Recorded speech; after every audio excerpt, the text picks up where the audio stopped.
I think it's a great question. Let's talk about it. Should we start the show? You start the show. Let's think start you the already show. started the show. Well, we can start it whenever we want. No, this is good. I'm fine with that. Let's start the show. 3, 2, 1. Welcome to Tibet, USA. Hold on. 3, 2, 1. Welcome to Tibet. Let me try it again. I'm kidding. We don't have pitch, or just do it. We tried to create a music. We tried to do it, but we're just still incubating. We're working on it. We're working on it. Yeah, it's okay. Welcome to Tibet, USA, Phuntsok. Welcome to Tibet, USA. Yeah. How are you, Mark? I'm doing great. I'm doing very well. Thank you for all that you do. Thank you for trusting me and committing to this. And it's just the two souls, connecting and putting their energy together to produce something and trusting each other and in a positive spirit. We wanted to share something to the world, to the people there. We often have good conversations. And sometimes we don't. In the sauna or everywhere, but sometimes we felt that we wanted to record this and go back and reflect on those conversations. So why not put it on YouTube or Spotify or in some other, place where we can go back and listen. So here we are now. That's right. That's how the idea started. That's a great introduction, yeah. Just two dudes talking Dharma, dreams, and donuts. Dharma, dreams, and donuts. Dharma, dreams, and donuts. I like this, Mark, because we don't have any script, we don't have any agendas, we don't have any thought ideas. But I was talking about Dharma to my friend, right? He said, "What is this Dharma?" And so I'm trying to break down what is Dharma. Yeah. Dharma, and the Sanskrit word, the true nature of things, like the true nature of the water is liquid and it's flowing, right? It flows and, break it down. Yeah. And true nature of the fire. So Dharma is the true nature. What is the true nature of your mind, right? So like that, the true nature. Every property, everything has its own true nature. In true nature in the sense, do you get what I'm trying to say? Keep going. And he said, "You're trying to be spiritual now." I said, "Oh, hold on. Do you know what spiritual means?" And he says, "There you go, you again. You go and trapped me in this esoteric, these words like dharma and spiritual." Wow. I said, I explained to him about what spiritual means, right? This conventional way these days, what people, how they say it, and in the ancient times, what they meant by spiritual, it is spirit, soul, right? Trying to connect. So holistic way of looking at it is, spiritual way of looking at it is same as holistic way of looking at it is, don't look at the parts. Parts are important, but look at it in all-encompassing way, just look at it. So when somebody says, "I don't want to be spiritual," I think they're saying is, "I don't want to know myself." I don't know, this is me saying. So people who are running away from being spiritual, they're missing something. That's what I feel. Maybe I have an implicit bias here, so just I wonder if when people are putting those blocks up, or they say they don't want to be spiritual, it's more like they're confusing spirituality with religion. Okay. Maybe. Okay. Because religion has wrecked a lot of people. Right? Religion, the big religion, capital R, religion.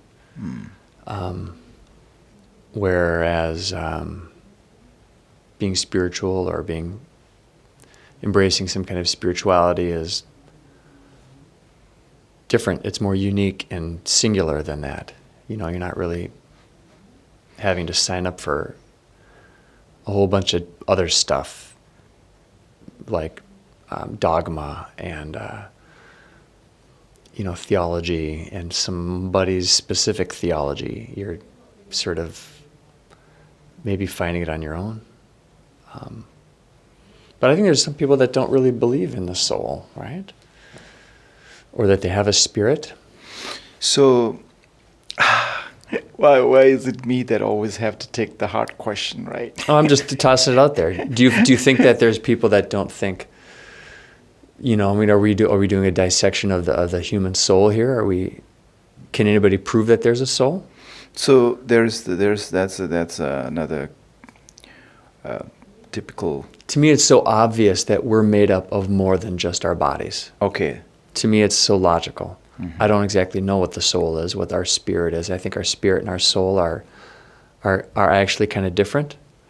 I think our soul kind of goes with us, can be recognized in the afterlife, but the spirit is the thing that inhabits the soul, that gives life to the soul. In the Christian creation story, God breathes life into his creation, to Adam, into his nostrils. And that's the spirit. Did Adam have a soul before that? That was like a deflated balloon that the spirit filled up and it helped animate Adam? I kind of think that's what happened. I think the spirit and the soul are like different car parts in the same car of the body of the human being. But I think all living things have a soul. Like Artie, our dog, she has a soul. Because she looks at you and there's something in there. That's more than just, well, she's hungry all the time. She wants food all the time. So she's a simple, a primal being. Beautiful illustration, Mark. I'm just trying to figure it out.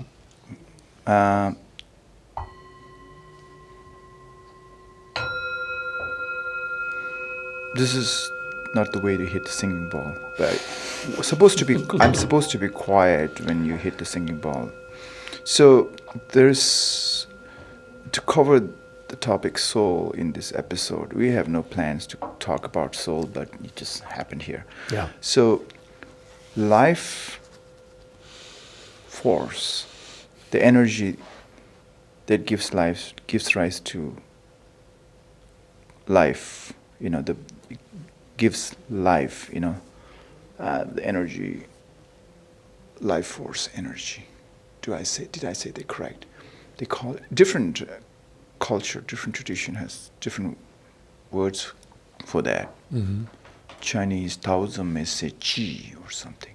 Mm-hmm. In Hinduism, they will say, what they say?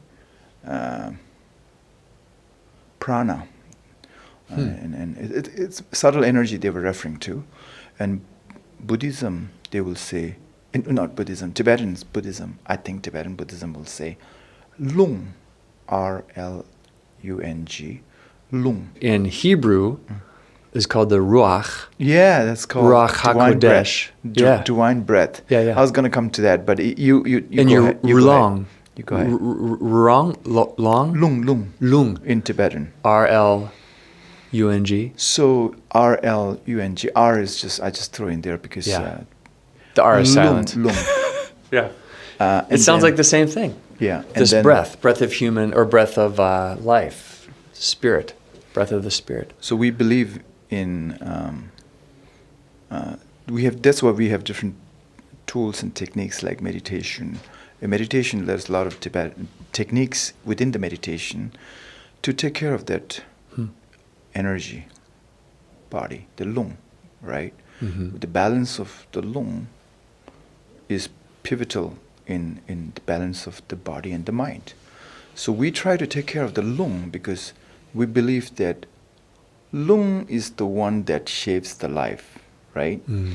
So we focus on the lung part. The rest will take care of itself, kind of thing. So I'm not going to say Western science, but they take care of the body outside, but we missed something here, right? So we take care of the energy body, and that energy body will influence the physical body and the mental mind. I got you. So the balance, you say you got it? Yeah. I completely. I love this idea. Validating me. What? Validating me. Sure. I'm sitting over here validating Phuntsok as if he needs validation.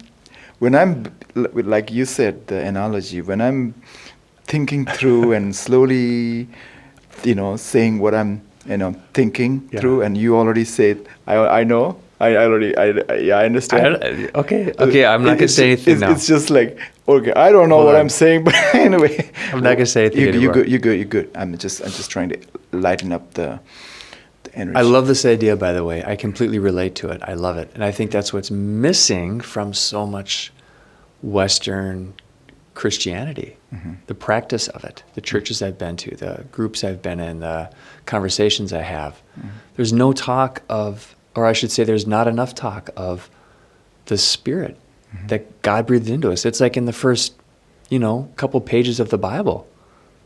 There's all this very, very mystic, physical work going on in the creation story, in God's mystery, in the mystery of who God is, and the work of Jesus on earth. There's so much mystery. There's so much intangible spirit work. And I feel like it's not focused on in the teachings I've been a part of, the churches I've been a part of. So I love that you're saying in Tibetan Buddhism, you really focus on this, the spirit side. Like, I completely agree. And that spirit wellness, the spirit, the awareness of it, the energy of it, where it can take you in your dreams, right? Wow. In your practice, in your footsteps, in your interactions, I really feel like it would and will fix and help realign all this other physical stuff that we are kind of, forced to deal with every day as humans. I love it. So that's all I'm doing. I wasn't validating you. No, I take that back. And you do understand what I'm talking about. Thank you. I feel like I do. That was good. Let's go. Good. Because I just was looking at you were not, you were hitting a singing ball here and doing it, and I just said, so I know you're very intellectually sharp and very. I forgot. I have to remind myself. So coming back to this, let's go. Even though when we say life force, the energy that gives life to the living beings, we call it that subtle energy. Whatever you want to call it, chi or lung or whatever you want to call it, just lack of the better word, just don't give a label to that, right? That energy is invisible. That's why invisible to the human's eye, with just by bare naked eye, we cannot see it. With 5 senses that humans are equipped with, that tool cannot see that subtle energy, which we just touched on. So that's why maybe people are hesitant to believe in that thing.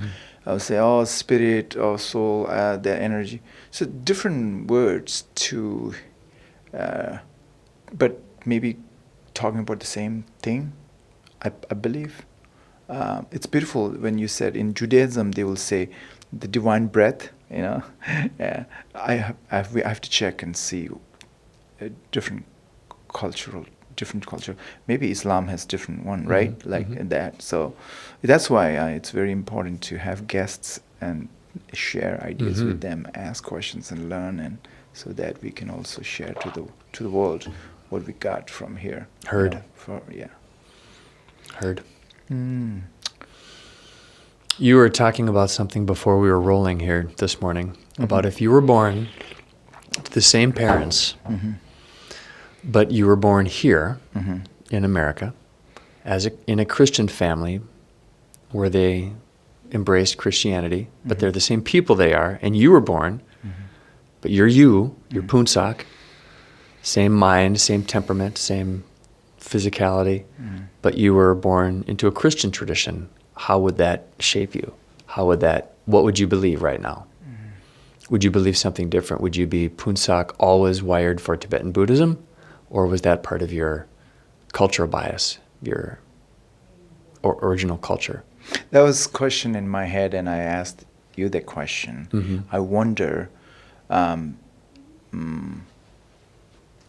while I'm aware of what's going on in my head, I try to be mindful all the time. Even the practices, Buddhist practices that I do, meditation practices I do, I try to check and see that, okay, this is because I have adopted this approach because I've learned this, picked up when I was growing up and from the culture that I grew up. Mm-hmm. And that has a strong influence on me. Do you hear me clearly? Very. Am I too... okay. So that is interesting. I said that, people tend to form beliefs based on where they grew up, the environment they grew up, and then the influences they had, the experiences they had growing up, that shapes the belief, Mm-hmm.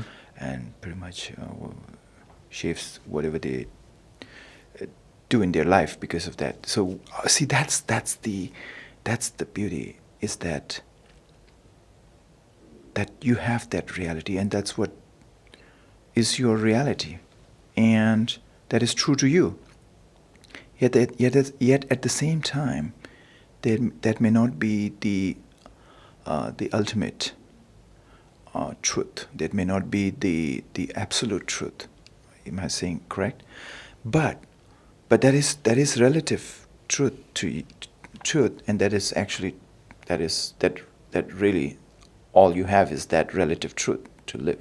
But at the same time, you connect and say, hey, this is what I'm at, and this is what I feel, this is what I experience, this is what I think is working. Mm-hmm. But at the same time, Mark has a different experience, because Mark had a different exposure, a different experience, different culture, Mm-hmm. grew up in a different environment. Try to land that, extend that towards the others, to learn and, understand and relate. And that enriches both of us. Mm-hmm. See, Mark, you want to listen? I got this one. Mm-hmm. Mark will like, oh, it's beautiful. And I don't have to say mine is right, or mine is better, or mine is the good, the best. That's the only way. Could be, could not, couldn't be. Mm-hmm. But then Mark has a different upbringing, different socio-economic condition, all of that, right? Mm-hmm. Or maybe we both may be closer to the ultimate truth, if there is an ultimate truth, you see. But people clash right there at that level. Say, Mm-hmm. oh my goodness, you screwed up because you got all wrong now. Mm-hmm. Just listen, mine is the way, or the highway, all that. Yeah. So pick it up from there, Mark. Take it from there. Oh, jeez. You see how this works, people? It's just tough. Is there an ultimate truth? Do you think there's one really best way? Okay, I didn't That's know. what came into my head. Okay, Was so that question? Okay, that's I kind of implanted that, it seems like, in the conversation, Mm-hmm. but it's not. What I'm trying to say is, I think it's more of like a weed I'm trying to pull out. what I'm trying to say is, when we all have different experiences, Mm-hmm. I'm thinking there is the ground of all the experiences coming from. That's what I meant. There could be. There is, Mm-hmm. I think. Yeah. Just leave it as an open one. Mm-hmm. Open, what do you call, postulate, or in a theory, or hypothesis, or whatever right now. So the conversation doesn't end here. So let's say that there is commonality, and that's where the substratum, or that's the base from where life started. I can take back to another ancient tradition. Again, that's another Mm-hmm. way of explaining it, right? Mm-hmm. Are you good? Mm-hmm. They will say that, oh man, the physical form that you have a phone call coming? No. Just checking time. You sure? Mm-hmm.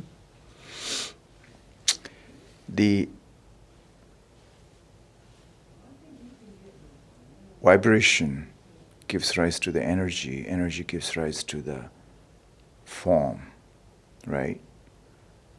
And ultimate, when you go to the wave kind of nature of things, let's go there.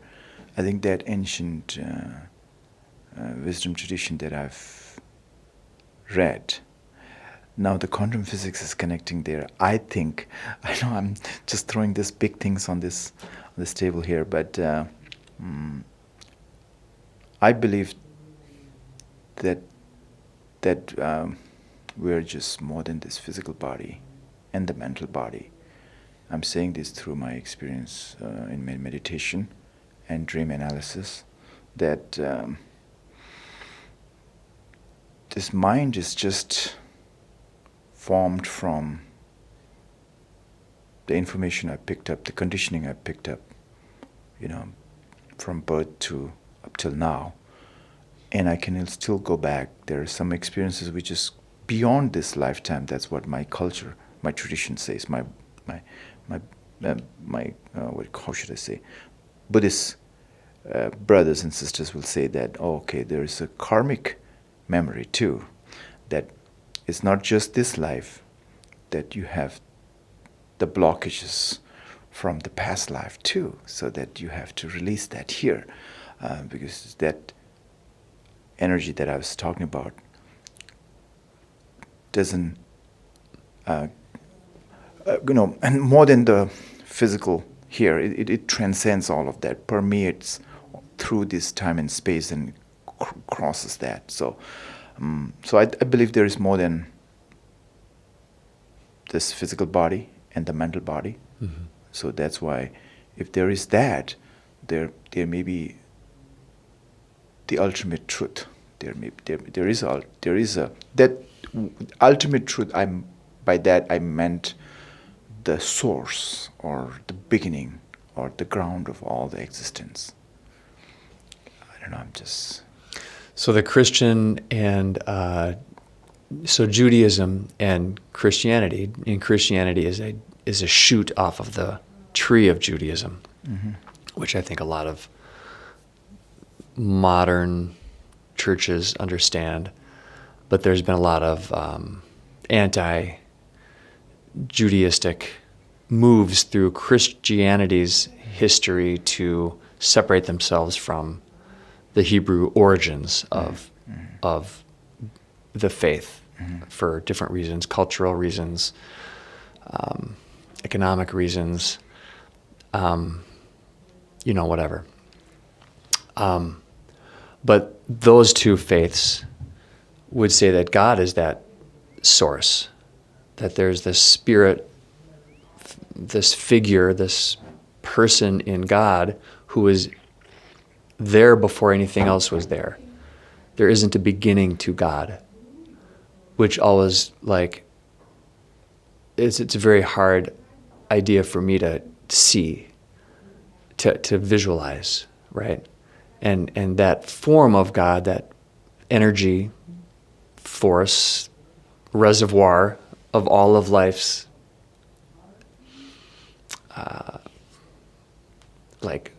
possibility, propensity, like a storage tank or something, created the heavens and the earth and the waters and the animals and people then. And it goes there was never a beginning point of God. And that to me feels like what you're describing as the ultimate source of things, of life, of the breath, of it's almost like the hub in the middle of the wheel that all these other spokes come out of. Human beings and animals and creation and time. I don't know. Sometimes I think we should have a script. Because it's, I don't know. Why? I'm not sure what I'm thinking. Why did you have? How come you have this thought that all of a sudden you need a script? Why do we have to have a script? That's the. Then it's just regurgitating what is already put it out there. We're just trying to bring our authentic selves here. True. That's the purpose of this podcast, is to, just speak, be in the moment and talk about it. So who knows? You may not need a script. I don't need a script. I cannot read this. I had this meeting with this. Thank you. Somebody last Thursday. So I had these questions to ask when she popped up on the screen, and I just said, "Wow, good morning, hey," and I felt that aura, that energy that she has. Yeah. I didn't say that to her. Maybe she'll listen to this podcast. I don't know. And I just was stuck there for a couple of seconds just to see. That's why what she's doing is, successful. And she was like, "Hello," kind of energy. Yeah. And I just like, "Hello," and then we started having, exchanging informations and continued the conversation. Mm-hmm. All through the meeting. I felt that presence is there, and she's very, very well trained in listening. All that skills that she has that I'm learning while I'm doing this interview with her. What I'm trying to say is I have the scripts. Mm-hmm. I just said forget it. Yeah, out the window. I just ask the psychological kind principles that are aligning with what she's doing and what my meditation, mindfulness is. Just trying to ask, see, what do you see? What can you share? This, can you share that? And hers is like resiliency and bouncing back from these traumas and how to come back, that kind of thing. And she has this great techniques and tools to handle this stress, the burnouts and traumas. And those techniques are actually from, if I have to go from 1 to 10, I thought she was starting from 5 to 10, even to, beyond 10. But I said, "Are you not missing 1 to 5? And she said, "What do you mean?" So I was like, yeah. I didn't say that, but I just in a way, like the base at the bottom, we have to first to do that, to be very, to be stable in what, the training is. Don't you think we have to be first, be compassionate to ourselves? For example, I'm just giving an example. It's not exactly the conversation that I had with her. It's like once you are really, we're connected to ourselves and, have compassion to ourselves, then we can extend that, relate that to the others. You can give compassion to others. We are all interconnected. I'm not trying to take her into some esoteric thing, but I was just thinking, and then the what do you call that? Discipline will come. Then practice will come, and then and those will strengthen what she's teaching from 5th to 10. So from the groundwork first is to mindfulness. So I'm actually slowly bringing her to my thing. She's slowly taking me up there. She kind of thought I was getting into the woo-woo stuff, but I'm not. But I'm not lost. I know I have this thing, but we're trying to merge, trying to connect. And she was gracious enough to say that, "Could you schedule a meeting again? I would love to meet you again and I want to talk." And I know she's very, I see that she charges, humongous amount of money to have these meetings, and she was giving me a free. I don't know. Hope she's not listening to this, but we hope she is. I didn't schedule her again. I didn't even say. I'm supposed to send a thank you email to her and appreciate the support. This is it. This is it. This is the thank you to her. But what I'm trying to say is that scripts didn't work. Yeah. So we here in the podcast, So I'll say, let me jump in here, Phuntsok. I'm going to say that I generally don't really need a script in my life. I've not taken a conventional path for work, for, just life stuff, having kids, in what I do in my own time away from work, my music, the creative stuff I do. I don't need a script, right? And I find with my faith, with being raised Christian, I was handed a lot of scripts. And I went through them, I read them, became very familiar with the Bible, very familiar with the teachings of,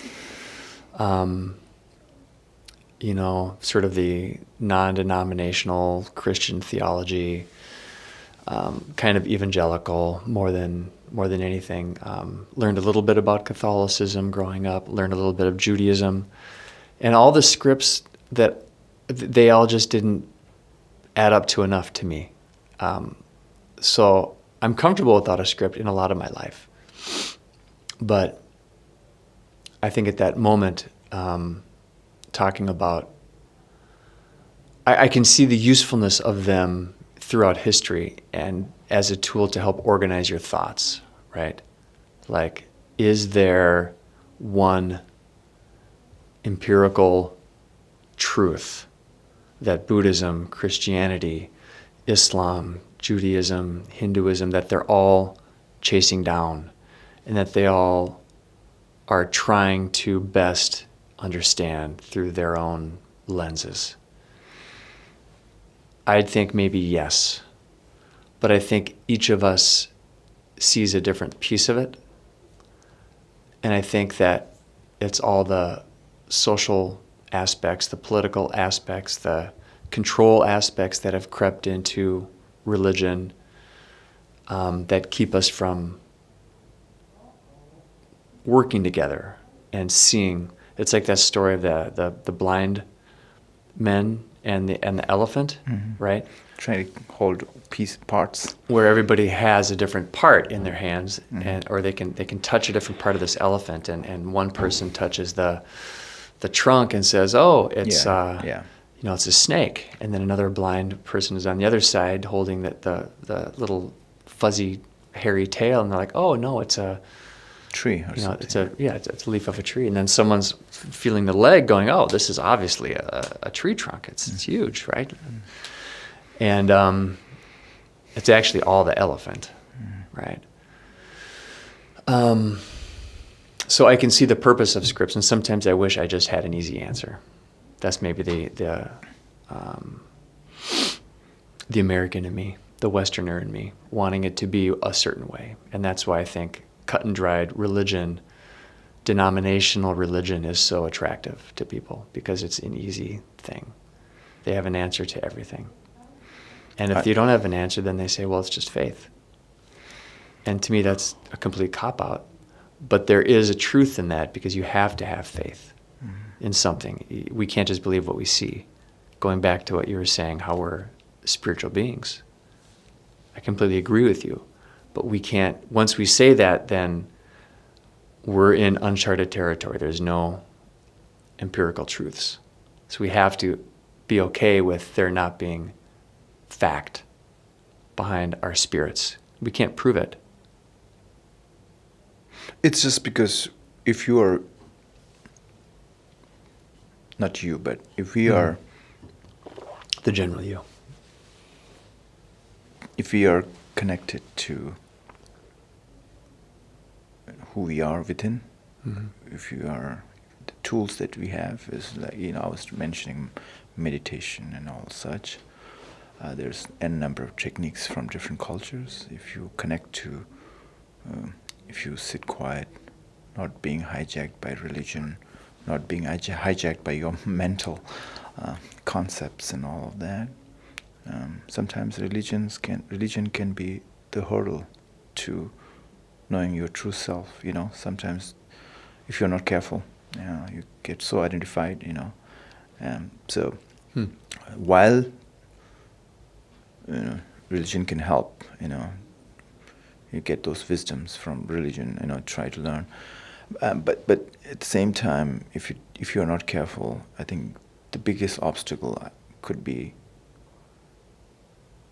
the religion, right? That you couldn't connect to your true self within. And if now you will question, what is that true self within, right? So I think when we connect to our deepest core of who we are, I'm saying this from my own experience.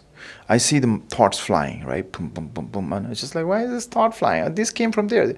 I'm already I distance myself from my thoughts, so I know these thoughts are just made up. It's just conditioning. These are all implanted when I was this, and this. They're picked up from here. I know I'm not the thoughts, right? And obviously I'm not the body, right? So there's. You have a question? Mm-hmm. Beingness in that, and then be in that moment, and then learn about, the things that you're saying about different. What you said a minute ago, I said it over in my head. That's what you were seeing in my eyes when I had that pause. You said, I'm not my thoughts. Mm-hmm. I'm not my body. Mm-hmm. And that's kind of a cool, radical idea for me. So why I say that is that when I'm identified myself as my thoughts, of course I have to do the things that I needed to do in this existential Yep, you got to brush your teeth, you got to have a job, you got to go outside and get fresh air, right? But just doing that to live on this planet, I have to do it, while knowing that it's not true, that, it's not the ultimate truth. But believing that it's true and doing the things that, you need to do to carry on the life is the balance, right? So what I'm trying to say is, if we connect to who we are within, I think you'll be peaceful and everything will be magical, mystical. Everything will be, it's not going to, outside doesn't bother you much. I feel like I'm preaching here. I always find solace and peace and, calmness in being centered. That's why I want to come back to return to. Oftentimes I have to protect myself from being burnout, and sometimes there are days that I choose not to meet, not to interact with a lot of people, just to save my energy for this and that, right? It's not that I'm saying I'm pure and others are not. It's just that whenever I meet somebody, or whenever we meet somebody, there is an exchange of energy. We are all interconnected. So if I'm mindful of my being, and I'm creating a shield and I'm protecting, as well as I can influence the other energy better. I have experienced that. People come back and say, hey, thanks for the conversation. I felt good, Because I'm trying to say what the story is going to be like. What do you want this meeting to be? The story would be like, oh yeah, Phuntsok was ballistic, he was angry, kicking me all, said all this. That, you want to be that story? Because you're Phuntsok, you're the first. I run this in my head. Mm-hmm. Or Phuntsok wants the story to be, yeah, the other was that, and he was the people come back. With that, Mark, take over from here. I'm protecting my energy. It's this way.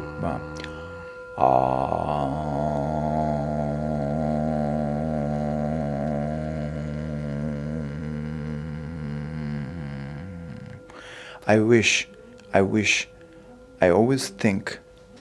often think that I wanted to teach this secret to others, that, hey, when you feel burnout, do this Om chanting. And experientially feel it. And then let me know it's working or not, right? Or is it just for me, right? But if you authentically, sincerely, sit quiet and just focus on the breath, just focus on the sound, do it. The Om has a magical vibration there. It's Om. Om. So last one, belly should come up like this. At the end, it'll come like this.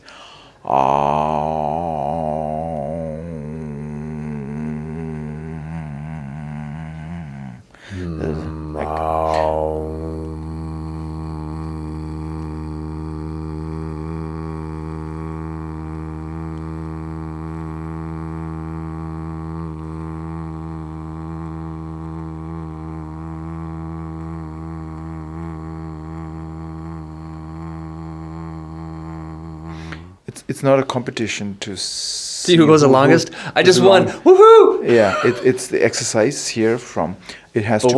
Once it gets going, it kind of does itself. Yeah. It's good. People I see Show me again. On YouTube trying to see who's the longest and the loudest and all.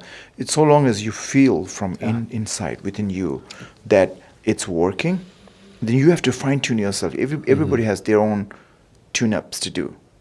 See what I'm saying? So you have to see what's working. So it'll come like this. And right now, if I do more and more, usually it is best to do in empty stomach. Right now, the T and the Om or not. I'm going to drink some water and then I want to do it again. Suggested to do it in empty stomach, but you can do it. So I think we're enough with the sound. People will fall asleep. That's their problem. Yeah. Different.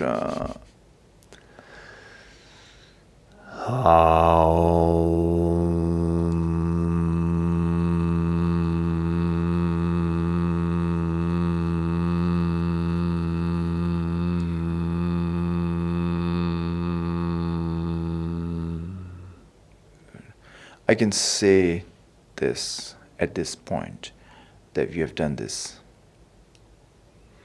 sound Om chanting before. Have you? I don't know. I like music, and singing. Singing is kind of a way of. You took it as a song, huh? Controlling your breath. So.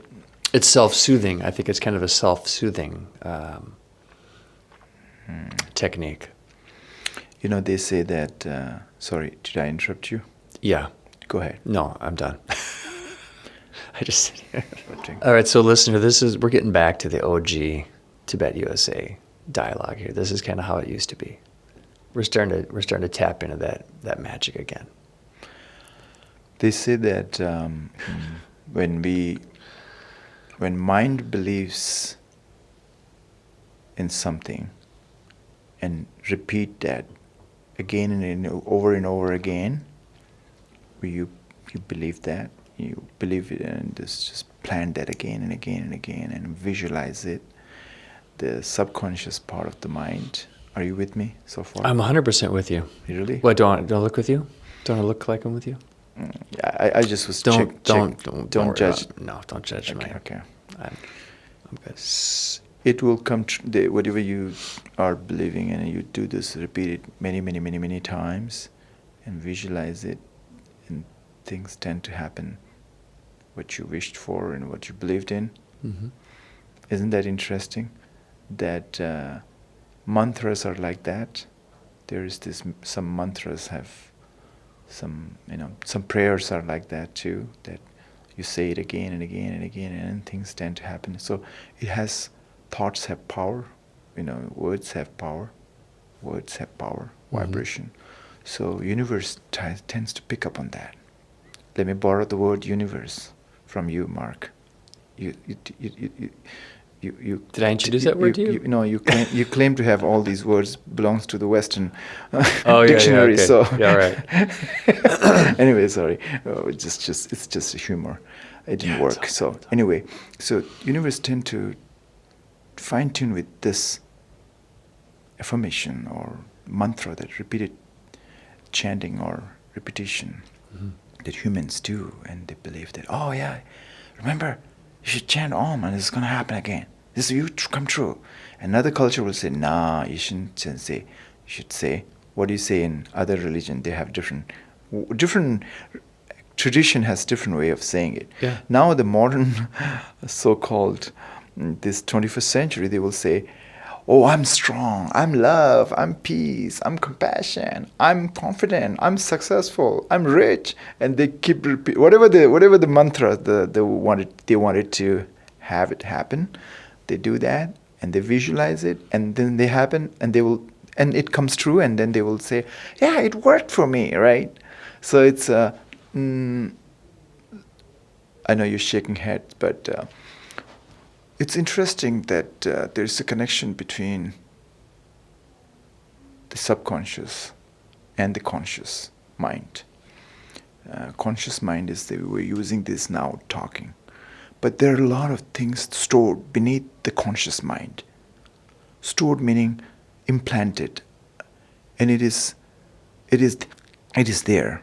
It is the you said reservoir of all these, they are stored there. Mm-hmm. So that's why many things that we do, we don't know why we are doing it, because it just kicked in, right? Habits kicked in, conditioning kicked in, because it is stored there, and then now it is expressing itself, right? So we got to fix that part, the beneath that, the substratum beneath that. I seem to have knowledge of all of that, but I do meditate on that, and I just go deep down and tap into that, and to see these impulses are coming from there, right, deep within, and these are not just happen here and now, but these are from way back. Mm-hmm. So just try to release that, try to acknowledge that, connect to that, and then I'm free from those bondages or blockages. Mm-hmm. And then it's is that coming back to karma then? You can use the word karma, because these are imprints left behind, right? Karma is just a word, right? It's a Sanskrit word used to denote that. Mm-hmm. It's a big word.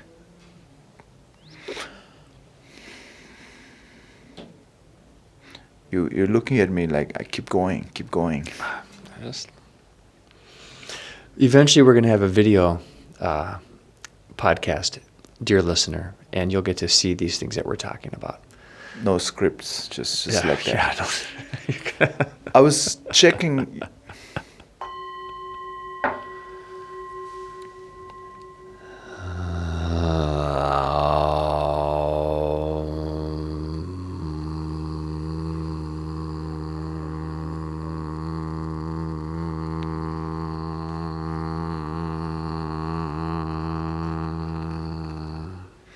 What happened? Tibet USA podcast. Mark hijacked by Mark. Initially, Mark and I started. When I started this, Mark came as a Christian. Now he has turned into Buddhist now. Also, a Christian can't chant the Om, huh? Who's conditioned now? So I'm trying to show who has influenced who. The power of. Hey, I was checking your Instagram. Low Key Trampoline. Yeah. And then there is this music. Mm-hmm. Love is not abstract. Love is not abstract. Yeah. See, now it's the subtle energy that I'm talking about. Yeah. Even though it's not, love is, you cannot see it, but you can feel it. You can do the things in a way to express love. So it's not abstract. Is that what you meant? I was thinking about it. I just saw that. Cool. So go take it over from here. Take it over from here. What do you mean? Love is not abstract. Mm-hmm. It's an album that I made as my solo kind of alias, music making alias, Low Key Trampoline. And I think that idea came to me, Love is not abstract, titling the record that way. Because it's just sort of a feeling that I have right now about we show love to each other, how we what is love. We're in divisive times as a society, American society, probably a global society. People are really, hurting and tearing each other apart and trying to create kingdoms for themselves, and human beings life is cheaper than ever. And there's a lot of talk of love, and I feel like love is not some ushy-gushy, abstract notion. It's like, it's kind of human to human, and it's a gesture or a word or a affirmation or a deed done out of selflessness. It could be bringing a meal to someone who's going through a hard time, and a meal is exactly what they need. I've been there. I've been that person. I've been that family. It could be a phone call saying, "Hey, how you doing? I haven't seen you around lately. Everything okay?" Could be a hug. Could be, I don't know. I just feel like it was sort of a challenge for me to put my money where my mouth is, and making a record of music and calling it "Love is Not Abstract." It doesn't seem very related, like, what does that mean? But to me, the instrumental music I make as Low Key Trampoline is an opportunity to kind of transmit my thoughts to the world without lyrics, because I write a lot of songs that have lyrics where I can talk about how I'm feeling or my opinion on something, or talk about a conversation I had with somebody and put it into really, concrete word form. But this album was a chance for me to just work on a whole bunch of instrumental music, mostly solo. I do have a few guest appearances by a few different artists. Shout out to Full Pound on one of my tracks. He's a great producer from the southern part of the United States. And then Tiziana Hiller over in Germany as Godzilla. So a couple collaborations, but it came to titling it, and I'm like, you know what? I'm just thinking a lot about love these days and what I need to help get me through the big picture, the next couple years of I think difficult times for a lot of people. And it came down to, how do I show I love somebody? How do I show my love for people? And how do I receive love from people? It's usually like someone, showing it some way, their physical presence, or a kind word or a gesture. So, I don't know. Love is not abstract. True. Yeah. Thank you for explaining that. I can relate. Yeah. Mm-hmm. Times are hard. Times changing. Things are. I don't know. Let's hope for the best. I think love is the thing. I think love is the absolute thing. I think it's the common denominator between all of the best parts of all of these faiths that we're talking about too. And you can put a name on love. It can be coming from God, from Jehovah, from I think different forms and entities within these different faiths. I think it can be, that's the best part of it. That's the best part of all of humanity coming together, trying to keep going and keep each other going. And it comes down to loving each other, I'm going to work on that a little bit and get it a little more articulated for the next time, Phuntsok. Oh, you did it. You did well. You did well. Yeah. Gracias. Yeah, good. I have a lot of questions, but Mm-hmm. how did you start? This music passion. How did you come to this? And how do you see this music connected relation to spirituality? How are they related, and are they complementing, or do you see any connection there, or is it same?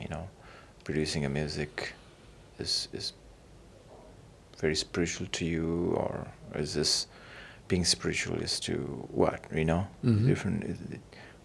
Different interpretations. Mm-hmm.